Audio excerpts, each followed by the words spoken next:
Greetings, beautiful butterflies and perfect people. Welcome to Tanesia's Locks, Beauty Tips and Potpourri. And we have the lovely Ronnie here with us from The Real Ronnie, REALRANII. And today we want to talk to you about giving you some tips. We want to talk to you about giving you some tips. We want to give you some tips for starter locks and just some things to keep in mind as you begin to matriculate through this most wondrous journey, whether you have Sisterlocks or traditional locks. If you haven't purchased my book, Manifesting Your Masterpiece, give it a shot. It's a wonderful addition to your healing library, or for anyone who is trying to gain clarity over their life. Manifest the power of God that is within you, up-level your mindset, and clear and heal your energetic blockages. It is a wonderful, wonderful, wonderful book based on the feedback that I'm getting. So we want to talk about, Sophia, some of the things that people need to keep in mind when they start out on this journey that sometimes can be overlooked. What is it that you want to add to this discussion or this share? We starting the tips? Yeah. So my first tip is going to be avoiding any extensions onto the locks. I know when the locks are short, some people, they like to add human hair extensions. My only issue with that is the fact that it's weighing on the hair. As light as it may seem, it's still weight on the hair that's unnecessary and can cause damage. I noticed that when it's your own hair, it's a lot less problematic. So if you ever end up trimming your locks and you have hair, instead of throwing it in the trash, actually you can sell it today. But instead of doing that, definitely keep the hair because you may need it in the future, and you can certainly add it without penalty if it's your own hair. The first thing I want to talk about is braiding and banding. It's something, it was one of the suggestions from the Sisterlocks people early on that was some of the best advice. I continued to braid and band well beyond my 5th year because my hair was just that big, and it would really swell a lot when I would wet it, and it didn't really start to compress until after year 5. So it was very heavy when I would wash. It would swell. It was difficult to manage. So braiding and banding in the beginning of your journey, and even sometimes well beyond the 2nd or 3rd year, is something that you really want to do. Okay, definitely. Mine would be not washing too much, and like it's great to wash, but too much can cause your hair to dry out, especially depending upon what type of shampoo you're using. Remember, with locks we don't really use much conditioner the way you do with natural hair, well, loose natural hair, so you don't want to be drying your hair out by washing it too much with harsh shampoos. And I want to add number 2 for me is just excessive hair stress that comes about as a result of styling. We love this hairstyle. We feel abundant. We feel beautiful. We want to experiment. We want curls. We want updos. We want to do all these different things, and that is perfectly okay. That's one of the reasons why we choose these smaller locks. But the thing you have to be mindful of is anything that is tugging on your hair over a period of time comes with a very serious consequence. And eventually your hair is going to rebel, and it's going to show you what it does not approve of in the way of hair loss. So if you have these styles, be careful about adding cornrows, okay, doing updos on a regular basis that creates stress and tension on the scalp. Be even mindful of when you're rolling your hair up, of pulling hair here. I love to use the pipe cleaners, but if I did that every week, my locks would be thinning out by now. So excessive styling stress so that we can look beautiful and cute has to be done with moderation, definitely.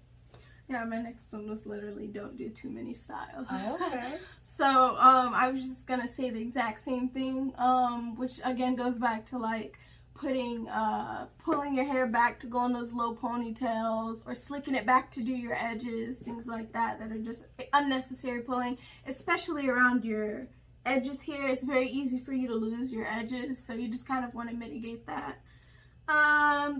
So then I guess I'll just skip to my next one. Yeah, go ahead, baby. Okay, so my next one was finding a reliable loctician for the starter locks, for the traditional locks or the Sisterlocks, because I know with the traditional locks, if you have a loctician who does your hair and she does it in one direction, and you decide to go to another person and they do it in another direction, that can mess up your locks.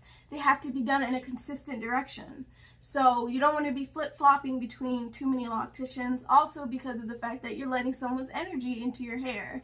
You want to find someone that you really like, and you kind of want to try to stick with them.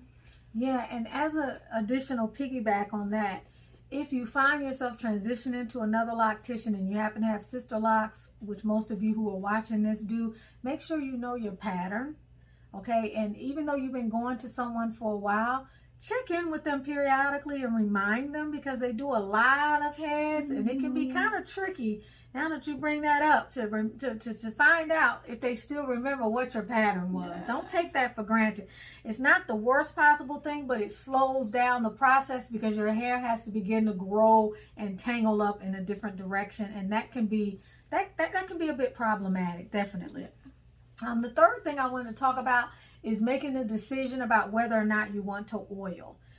Many people will tell you when you start this journey that you shouldn't oil. I am of the mindset that you need to do what you think your hair requires, that you need to be the master of your fate with these locks and not turn over ownership of your hair care journey and your hair care outcomes to someone who is not as invested in you as you are. They are wonderful. They are your loctician. If you love them, you have a great rapport with them, but no one can care about your hair as much as you do. Bottom line, no one can know your hair as much as you do. My loctician was well advised enough and experienced enough in natural hair as a cosmetologist, in addition to being a Sisterlocks hair care loctician and consultant, that her feeling was that because I know about natural hair, your hair needs oil. From day one of the install, she put oil on my hair, and it has been doing that ever since, and I have not regretted it. The only thing I will caution you about is watch what type of oil you're putting on your hair. And even if you're using my product, and this is one of the lightest oils that you can put on your hair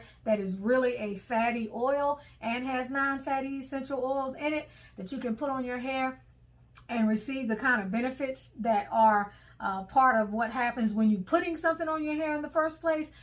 Make sure that you're using something that is light enough, and make sure that you're also washing your hair thoroughly when you do wash your hair, so that weight is not an issue, because the main issue with the oils is that you don't want to add additional weight to your hair. You want your hair to still be as light as a feather as it continues to grow. Oil can be very important because oftentimes our scalp needs it. Most of us are not going to the Niagara Falls and washing our hair in alkaline water, nor is the water in our homes naturally alkaline, and it's nowhere near as healthy or even fit for human consumption as it was 50 years ago. So the water that you're putting on your hair is no longer life nurturing. It can actually create more problems, more dryness. It can intensify scalp issues. So if you're deciding to oil your hair, I trust that it's because you've decided that something is not working. Your scalp is irritated. Your hair feels dry. It feels brittle. Give your hair what it needs. And if you decide that you want to purchase the I Am Melanin Magic hair oil, which is getting rave results from the traditional lock and the Sisterlocks community, look at the information in the description or go to the I Am Melanin Magic website and order yours. And don't forget to put in Loc channel. If you're coming from this channel, LOCCHANNEL, put that in as your coupon and you will receive a higher discount than you'll get from your first purchase on the website, okay? Do use the Loc channel coupon, and that will get you 20% off as long as you do it between now and, say, November 2020, the end of November 2020, and that coupon will be renewed, and it will also change over the course of time. So just check back with the channel. And you can always text me like many of you do. Text me personally, 678-438-6442. 678-438-6442. But definitely be very wary of what it is that you're going to be using on your hair if you decide to use oil. But do not hesitate to use oil on your hair if you know you need it. Period. I'm not really 100% sure how this works for Sisterlocks, but I know for traditional locks in the early stages with your baby locks, especially if they're coils, it's important to try not to get them wet too much because it can cause them to unravel. And you're supposed to kind of not wash your hair too much during those stages, so just trying not to get it too wet. as how it works for Sisterlocks. Can y'all wet your hair? Yeah, we can, but we need to be careful in the early stages before it locks to prevent unraveling and slippage, making sure that, you know, like I talked about the braiding and banding, or if you're working out at the gym a lot and you have hair around your edges that tends to unravel, to take the necessary precautions and don't wet your hair unnecessarily so. Like, you know, obviously if it rains on your hair, that's something you couldn't control, but where you can control it, you want to try to keep your hair as dry but moisturized as you can. And moving on to point number 4 is making a determination early in your journey if your loctician is the right fit for you.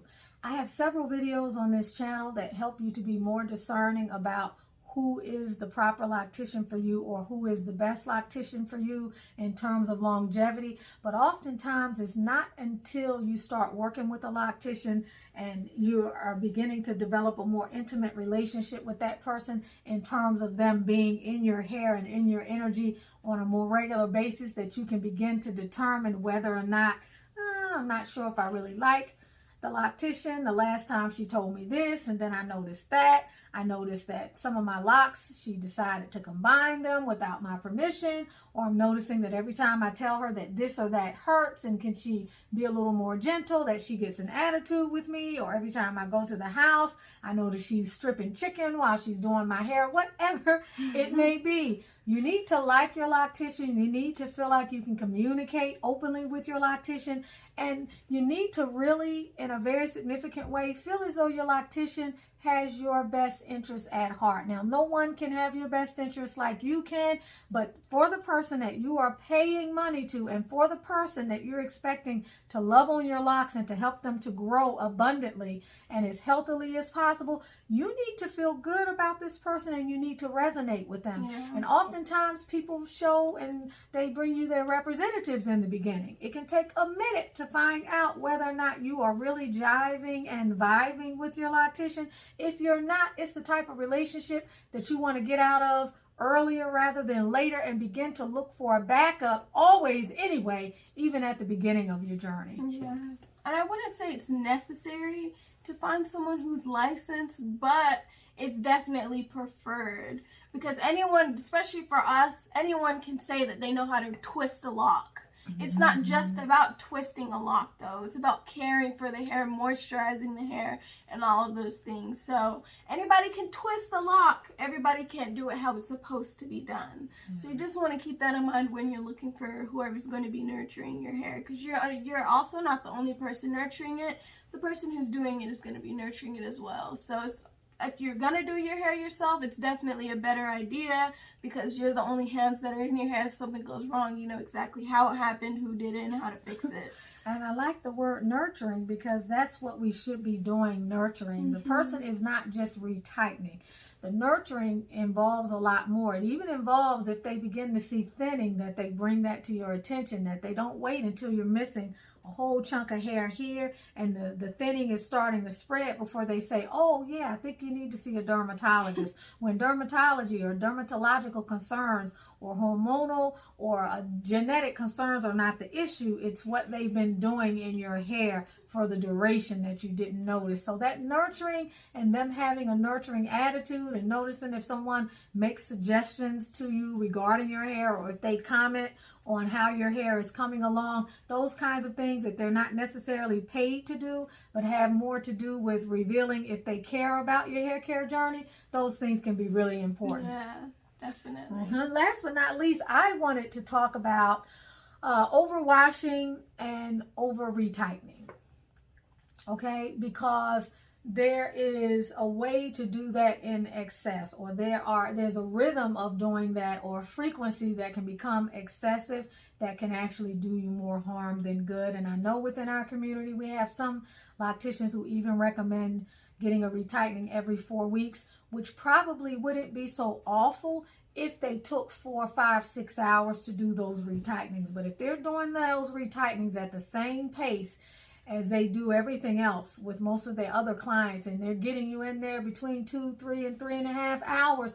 9 times out of 10, that's going to take a toll on your hair if it's being done regularly, because hair is going to go through a certain amount of trauma, and even more if the retightenings are too tight, if they're done too frequently, if they're done too close to the head. All of these are things that they simply are not going to be talking about, because the training, from what I understand, is to try to get the people in and out on average of about 3 hours. And when you're looking at this many locks, if you're getting me out in 3 hours, I have some serious concerns, and so should you. So watch for that, and watch for overwashing, because the quality of our water, as I mentioned before, is not what it used to be. We have a lot of frenemies that are in our water, whether we are ingesting them, digesting them, or using it in our hair. We have to be careful so that you don't strip your hair of the essentials that it needs in order to be resilient and in order to be very healthy.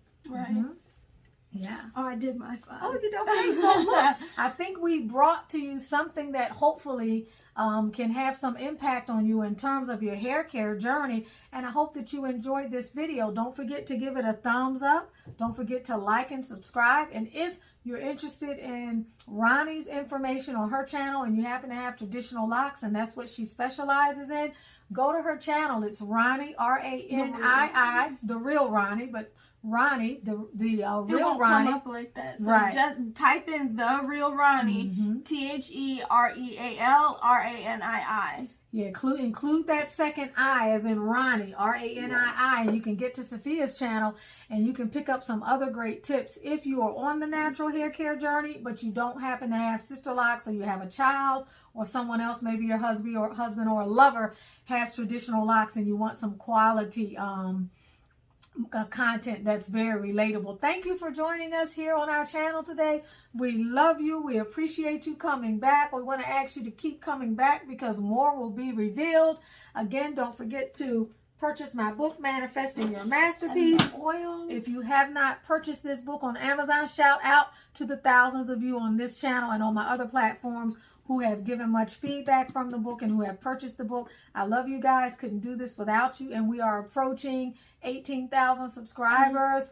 Thank you for all your love, all your likes, all your shares, all your commentary, and just overall your engagement with this channel. I'm super grateful, more than you can ever know. And I'm always doing my best to develop quality products, to concentrate them at a level that will give you even faster growth moving into 2022 and better results, and to also bring you the richest, most well-informed content, serious content that as I can on this channel, because you all know it's not about entertainment, it's about education and information. I love you guys a lot, and I just gotta say thank you. Don't forget to go to the website, www.IamMelindaMagic.com, to purchase our famous oils, skincare, and all of that good stuff. Yeah, and if you do, and this is not the only thing that we sell, guys. Go to the website. There are so many great things with so many great reviews. You can see before and after pictures. You can also get in touch with us through our channels, our Instagrams, which are in our descriptions, her number, which she told you guys throughout the video, and all of that. So. And getting ready to share the chill magic with you. If you need to relax and you have trouble sleeping at night, or you just want to slow your mind down to meditate, getting ready to share that in the other formula that's Ouch Magic for sore places on your body that need almost immediate pain relief, okay? Because remember, essential oils have very minuscule molecules that immediately hit your bloodstream and immediately have a very observable effect. And so those products have been ready and have been used and tested for the last several months, and they will be on the channel, as well as the vaginal boils and cyst serum, which is very impactful for those people who may be suffering from Bartholin's cyst, which is a very painful condition, not activated by any type of STD, and as well the anti-aging serum that I use on a regular basis. And right now, if you notice with my regimen, these lines that I've been trying to smooth have been doing pretty good. I'm very excited about that, and I will continue working with that formula, and also the anti-acne serum. If you're having problems with your acne and you can't seem to find that right mix that causes them to kind of recede and balances, is a self-balancing formula, give the acne serum a try, and perhaps you'll experience some success with that. Love you guys, and again, and don't forget to like, comment, and subscribe. And if you want to see us do more videos together, let us know what types of videos you would like for us to film down in the comments. We love you guys. Thank you for watching. Bye.